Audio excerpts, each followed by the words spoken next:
કારણ કે હું મારી વાત કરું કે હું તો એક ખટારો ડ્રાઈવર હતો. ખટારો ડ્રાઈવર તો ઓગળી મેં કોમ કહેવાય ને. ખટારા ડ્રાઈવર નો કોઈ પાણી પાય? તમે હેઠે બેઠા છો ના અમને ઉપર ચડાવ્યા છે, આ કયો શેડો હેઠો ખબર પડે છે?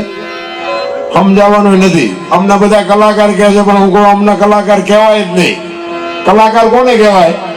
કોઈક 8-10 વર્ષનું છોકરું અનાથ હોય અને એની આપણને દયા આવે કે આના મા બાપ નથી, આને ઘર નથી, આને ધંધો નથી, આપણે આને ઉછેરીને મોટું કરી અને કોઈક મોટું કરે અને આપણો પોતાનો દીકરો હોય ઉછેરીને મોટો કરી એને ભણાવી એના લગ્ન કરી અને પછી આપણો પૂરેપૂરો વિશ્વાસ કેળવી અને ઘરમાંથી બધું હાથ ફેરો કરી સોનું ચાંદી રૂપિયા ચેકબુક બધું લઈને ભાગી જાય ને ખાવા ધાન નો રવા દે પોલીસ વાળાના હાથમાં નો આવે ને એને કલાકાર કહેવાય.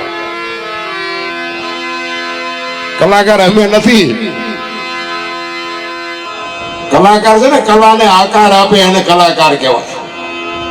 એક પ્રજાપતિનો દીકરો હોય ને માટી લઈ આવીને માટલું બનાવે અને એ માટલું બનાવ્યા પછી એને પકવે પછી આમ બજારમાં વેચાય ને પછી એને આ બેનો દીકરીઓ બાબુ કેવું હાચવે, કેવું જીવ ઘોડે હાચવે અને ફૂટી જાય ને પછી એને શું કહેવાય? ઠીકરા કહેવાય. એને માટીએ ન કહેવાય ને માટલું ન કહેવાય.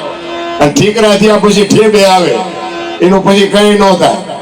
એમ કલાકાર જેટલા હતા ઠીકરા જેવા થઈ ગયા, કોઈ બોલાવતું નથી ને હવે કઈ ભજન કરીએ નથી શકતા.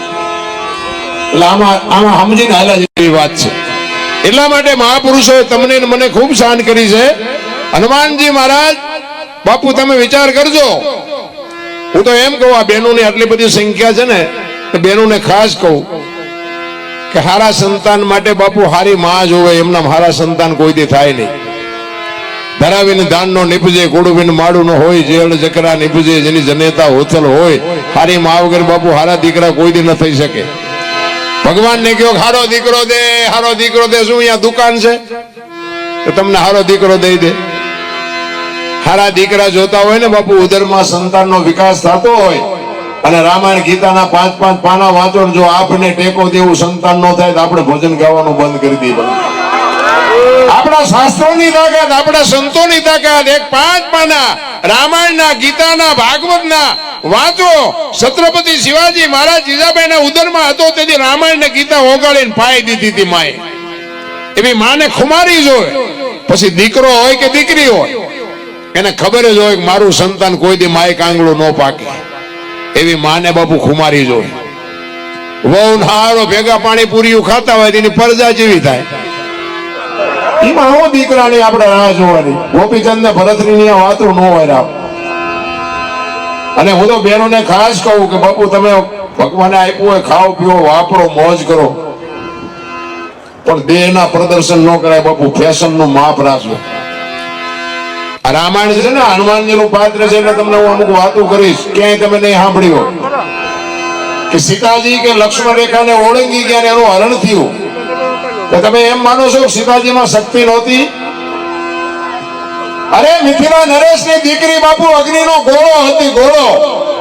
રાવણ માથે દ્રષ્ટિ પડે અને રાવણની બાપુ આ ધરતીમાં જમીન એક રાખ ન પડે, રાખ ઉડી જાય, ઈ શક્તિ હતી.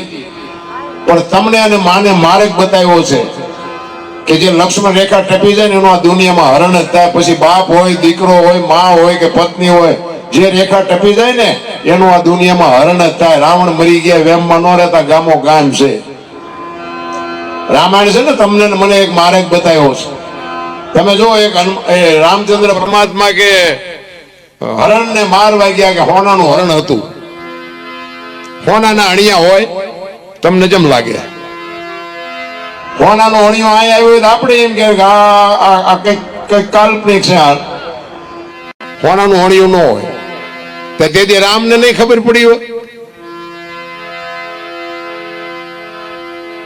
પણ રામાયણે એ કીધું છે કે જે મોહ ની વાંહે દોડે ને એનું વાંહે ઘરમાં પતન જ થાય. બહુ મોહ વાંહે દોડવાની જરૂર નથી.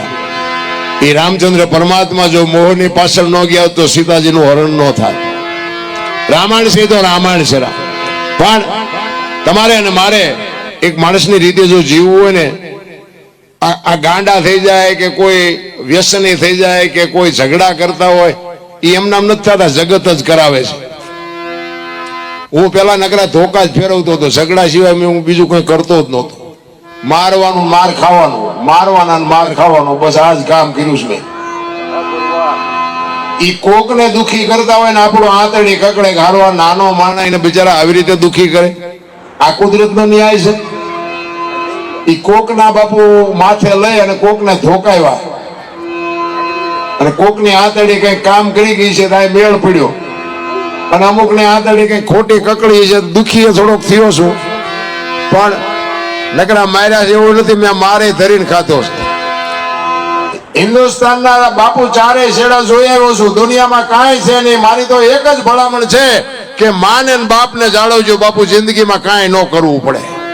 મા બાપ જેવા દુનિયામાં ભગવાન ક્યાંય છે જ નહીં. કોઈને ભગવાન મળ્યો એવું મને દેખાતું નથી, અને કોઈને મળ્યો હોય તો મને ફોન કરજો કે આય કણે છે તો હું અહીંયા આટો મારી આવું.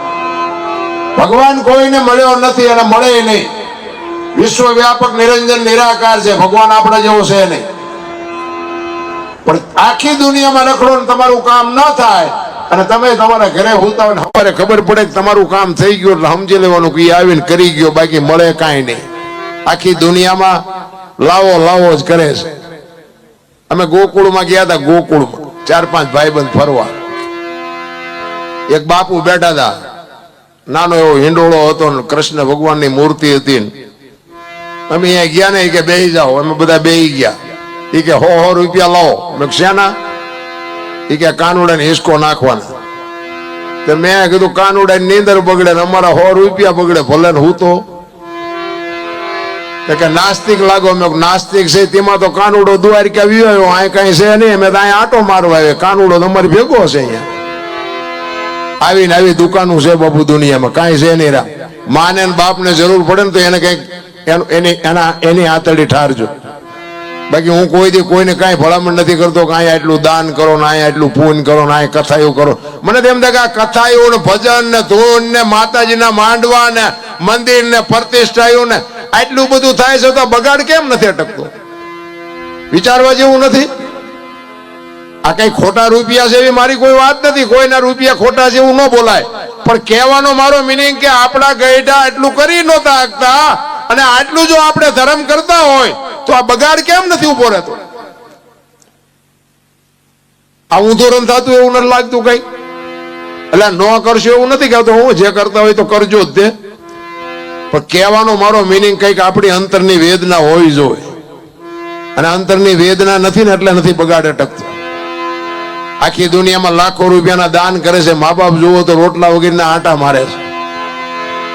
એ મા બાપના આશીર્વાદ સિવાય બાપુ દુનિયામાં ક્યાંય કોઈનું ગાડું હાલ્યું નથી ને હાલે નહીં. કહેવાનો અર્થ એ છે કે તમને મને ટાણું મળ્યું છે ને મોજ કરી લેજો, બાકી તો છે ને દુનિયામાં વાહ મજા મજા છે. અમે ઘણી જગ્યાએ જઈએ ને એમ કે હાલો હાલો અમારે ઘરે પગલા પાડવા, અમને એમ કે ભાઈ અમારા શું પગલા પાડવા, કોઈ સાધુ સંતોના પાડો કે ના ના હાલો હાલો બાપુ હાલો. અમે આપણે એમ હાલો રાજી થાય જાય, અહીંયા જાય ને ચા પાણી બાપણી કરીએ, ઘરે જઈએ તો ઘરે ભાઈ હું કે બહાર ઉભા રહેજો, પોતા કર્યા છે પગલા પડશે. આપણે એમ થાય કે ઓલા પગલા પાડવા મથે છે, અહીંયા હાથે મફત પાડીએ તો પાડવા દેતા નથી. સાચું શું આમાં? પણ સ્વીકારવું પડે. કહેવાનો મારો મિનિંગ ઈ નથી પાડવા દેતા, એ સત્ય છે. આ પાડે છે એ સત્ય છે, આ સ્વીકારવાની જરૂર છે.